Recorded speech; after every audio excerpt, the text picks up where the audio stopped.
So I'm sitting here in Florida, and I went into Culver's to get some dinner tonight, and a young man approached me and asked me how everything went today with fishing. I said, fairly good. He said, I could tell by the raccoon mask. And I was like, all right, yeah, you got me on that one.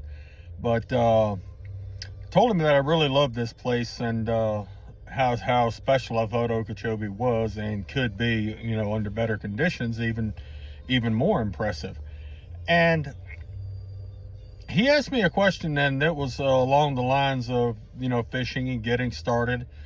And he said, what is it that drives you and makes you want to do this? I said, well, I guess it started when I was very young. And the first time I was throwing a piece of plastic bait and watched a fish hit it and the line starts moving across the water, it's just a feeling that it's one of those, if you know, you know.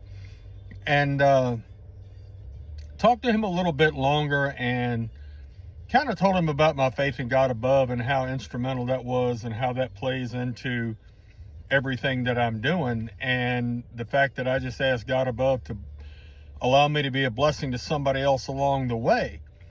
And he asked me how a person could kind of get started and become a little bit better at it. And I sat down and I shared quite a few things with him, shared a couple of pieces of scripture with the guy. And he said he's going to go check everything out and definitely follow me on my social media pages.